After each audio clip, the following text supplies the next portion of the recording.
Welcome to the Packers family. I am Damon. And I'm Luke. And today we are going to be giving you our rankings of the free agency headlines for the NFL thus far. How this is going to work is Luke is going to give his fifth, and then I'll give my fifth ranking, and then he'll give his fourth, and we're going to go back and forth discussing what we think are the top headlines for March. So without further ado, Luke. Yeah, my fifth one, go on the local side to start it off. The Chiefs' first signing of safety Justin Reed. They had signed him to a 3-year deal with 10.5 million APY. That's average per year. On these contracts, if each of us will be giving out the APY, that's just what the easier number to know how big the contract is. It doesn't necessarily guarantee they see all this money. The guarantees part of the actual contract is really what matters. But this is better useful for talking purposes. And for this signing, he'll be replacing Tyrann Mathieu. He is a younger and he's bigger. And I think he's got 3 or 4 inches on Tyrann. He'll be the new leader of our back end. To lead the secondary, which will be turned over this year. We still need some of those in the draft coming up, but excited to have him aboard, and we'll see what he can do for us this coming year. For me, this is going to kind of say a lot of how crazy this offseason has been. My fifth one is Russell Wilson to Denver. The reason why my fifth is Russell Wilson is going to Denver is because, when have you ever seen a real good NFL quarterback be traded in what would be considered as prime? This is also an example of how the NFL is kind of changing to, in the past, if there was a player wanting to leave the team didn't let him go. It's like, okay, whatever, you still have to play for us because we have this contract in place. We're going to pay you what you signed on to and stuff like that. And now it's getting to like, hey, if you don't want to play for us, we're going to go ahead and trade you and try to get value out of you. And that's okay. And the Seahawks did that. Russell Wilson didn't want to play for them anymore, and they traded him and they got some value back for him. So that's why it's a big headline for me. And then it also forced the rest of the AFC West to be like, hey, we need to go ahead and step up our game. We have the Chiefs in the AFC West, and now we have Denver with Russell Wilson and stuff. We're all going to have to go in and compete against each other. And that's when we saw a barrage of moves to the AFC West. And now the AFC West, I really hope there's an AFC West game on a prime time every week, because anytime any one of those play each other, it's going to be awesome. This next one, it happened not too long ago, but I thought it was fairly important for what this team is trying to do. It's the Miami Dolphins getting left tackle Teron Armstead, formerly of the Saints, on a fairly decent deal. He has had some injury issues past couple of years, but at the top of his game, he's a top 5 tackle in the league, in my opinion. They signed him to a 5-year deal, 15 million APY, which is good on the surface. The incentives could bump that up to 17.5, probably playing time included, which makes sense because of said issues with injury. But besides that, he was a stalwart on the Saints. Him and Ramczyk were great bookends in Bree's tenure. And that was the top of the needs list for Miami. They've been trying to fill that in the draft. I remember when they drafted Tua, they drafted a couple guys, and no one's quite panned out. Because of a certain trade they made after this transaction, they don't have much draft capital, so it ended up working out. But my number 4 is Teron Armstead to the Dolphins. Yeah, if you look at the Dolphins, they're looking to say, hey, we need to compete against the Bills and the Patriots.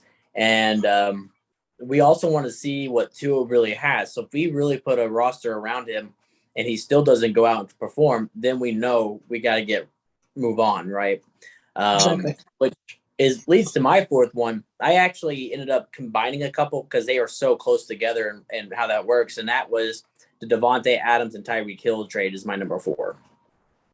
Now, the reason why I kind of put them together is I don't think you would have the Tyreek Hill trade, and I do want to apologize to you. Like I blame the Raiders more than the Packers. All right, but I do think that had a big reason for why Tyreek Hill got moved on. Devontae didn't want to play for the Packers anymore. Now, maybe it's because how they treated him in the negotiations last year, or maybe he just wanted to go home and play for his favorite team when he was growing up. It could be a mix of those things, and maybe he knew the Raiders were going to pay him.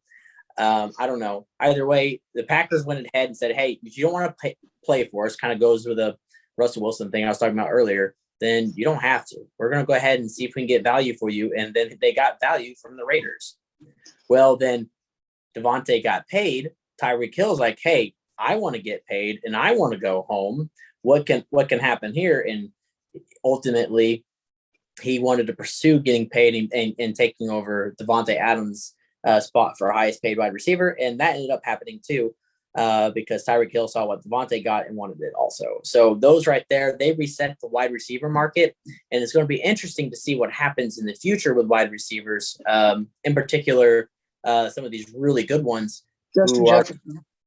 Justin Jefferson, for example, DK Metcalf, these guys, they're going to want to get paid too. And if they don't want to get paid, they see, hey, Tyreek Hill did it, Devontae Adams did it. Why can't we go to where we want to go and get paid?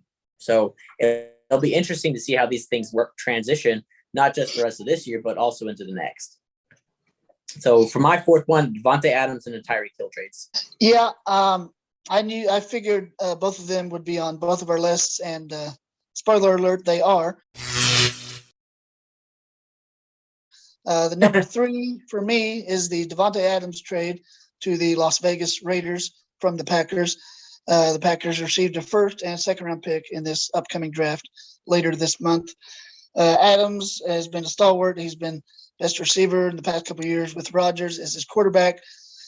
What will happen now that he goes to the Raiders and his old college quarterback they played together at Fresno State, Derek Carr on the Raiders, obviously.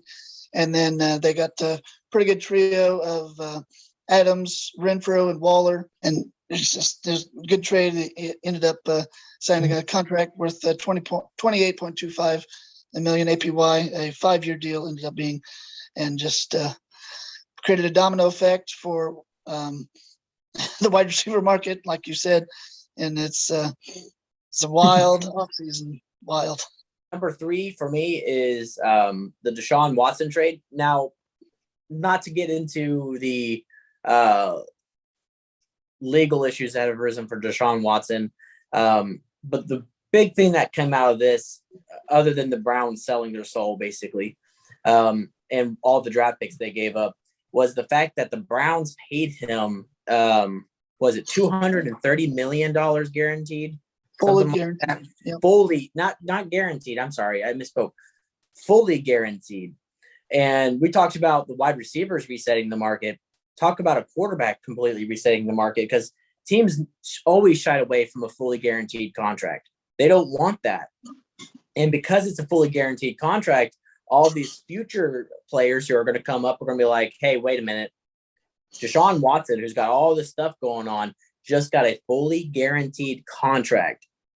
Why don't I have that? And I'm looking ahead and thinking, man, Lamar Jackson, I'm betting he's really happy he didn't come to an agreement to an extension yet, because now he's going to try to push for that fully guaranteed contract that Deshaun Watson got. And let me tell you, I mean, if Deshaun has it, if Deshaun Watson got this fully guaranteed contract and he missed a year of playing and has all these legal issues and stuff, Lamar Jackson, who is arguably a better quarterback, doesn't have any of these legal issues going on, and probably won't, because he's a good guy from what I can tell. Don't you think he probably deserved the same thing, if not more? So yeah. Go ahead. Yeah, it's interesting. The closest comparison to this Watson fully guarantees, when Kirk Cousins went to the Vikings, they paid him a 3-year, $84 million fully guaranteed. And then I think he recently got an extension that was also fully guaranteed. I'm not 100% sure on the new numbers. And then that's the closest thing. That's double digits. And I mean, that's Watson got 140 more than Cousins' original 3-year deal back a few years ago. And then, because like you said, we have Jackson coming up. Allen's already been paid, but then we have Herbert, and he's already shown to be top of the shelf quarterback. I mean, that'll be a couple of years. Yeah. Well, I mean, it's wild. Yeah, my number 2 free agency highlight is the trade of Tyreek Hill to the Dolphins. Another Dolphins installment on my list, but I had to put it on here. It was a rough day that Wednesday morning he got traded. I was following Twitter a minute, and that Rappaport bomb came out, and didn't quite feel – it felt a little too surreal, but a few days, and I could see the reasoning behind it. And after some reports came out of and that everything, he ended up signing a 4-year, $120 million deal, which goes above at what Adams got paid. And apparently he lives in Miami in the offseason, and this gives Miami another weapon to go with Jalen Waddle, and then tight end Mike Gesicki, and just Hill. He changes the way defenses have to, how they play the Chiefs, at least with Mahomes as the quarterback. We'll see. With Tua, he's not Mahomes, so we'll that's to be determined.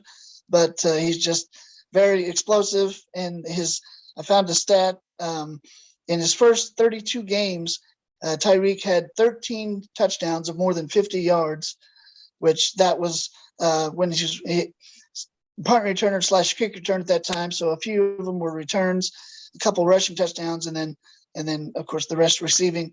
That's just a wild number. That is 2016 and 17, and teams didn't know what to do with that speed, and the Dolphins have him now, and Chiefs will be doing more wide receiver by committee now, and I just will miss having him on the Chiefs. He's probably top 4 Chief of all time already. I mean, he got his ring, and now he's going to go chill on the beach in Miami. My number 2, I think, could also probably be number 1, and you're probably going to disagree with me, but my number 2 is Tom Brady coming back. Like, he just pulled a complete Brett Favre kind of situation. Like, he's retiring, and then literally, was it 40 days later, like, all right, I'm coming back. And the reason why this is number 2 for me is because it really did look like the Buccaneers were about to go into a rebuild mode of sorts. And I know they wouldn't have admitted that themselves, but they were going to go into a rebuild mode. They had to. They spent so much, they pushed so much cap out and stuff to allow themselves to make a run with Tom Brady. And then Tom Brady decides to come back, and they're like, hey, now we got to retool. And then they started retooling again. My question is a 45-year-old quarterback still going to perform? And if you look at last year, it absolutely looks like there's a chance for it. And another reason why it's a big deal is because if you look at the NFC is really weak now. And so there isn't really a whole lot standing in Tampa Bay's way now. Yeah, I'd say there's 4 clear-cut top teams that I would be surprised if they aren't playing on divisional weekend. Yeah, my final free agency headline is maybe a dark horse, maybe for some people, but he was my number 1 free agency target. He ended up going to, I would say, our biggest threat in the AFC West, cornerback J.C. Jackson, going Chargers on a 5-year deal, which much more team friendly than I and others were expecting. A 16.5 million APY, which now I think he's not even in the top 5 of cornerbacks getting paid. Ramsey's above him, Xavier Howard, and a handful of others. And that was just a really good deal for the Chargers. He has had 22 interceptions in his last 4 seasons. with 14 of those coming in the last 2, I believe, which is insane. But he's ball hawk. He's a top 5 corner, in my opinion. And it was just too good of a deal not to leave off this list. And just a great get for Los Angeles, and getting him combined with getting Khalil Mack, even though he's not the prime of his career anymore, but him with Bosa and the Derwin on the back end with Herbert's rise, them resigning. The Chargers are legit threat. I mean, the offseason, the hype train will be rolling more than ever. They're always picked to beat the Chiefs in the AFC West. Chiefs have won 6 straight division crowns, and let's go. Let's do it. It's going to be a fun season. It's a wild, wild west, and they're going to live up to its name this year. My number one, I am biased. All right. And this was my rankings, right, on my side of things. And that's when I say Aaron Rodgers returning back to the Packers. Now, it's not just because he's coming back to the Packers and that's extending their window a little bit here for the NFC side of things and trying to make it to the Super Bowl, but it's also the domino that got the whole thing going. Aaron Rodgers announced his return on March 8th, and then that's when everything started to come unglued for the offseason, in particular with the QB carousel, because it's like, all right, well, we know Aaron Rodgers isn't available, so what do the Broncos go out and do? They go out and get Russell Wilson, and then that causes other things to fall into place, and it causes the AFC West to really want to pump themselves up with players, and then the QB market gets kind of reset completely with his deal, and then everything just falls into place because of what happens with Aaron Rodgers. And so that's the reason why Aaron Rodgers for me was number one, because, I mean, it's really what allowed the NFL offseason to really go into the frenzy that it is in currently. So that's my number one. Let us know what your guys' top 5s are in the comments below. Do you agree with us? Do you disagree with us? Let us know in the comments below. Like, share, and subscribe. Always and forever, go Pack, go. Go Chiefs.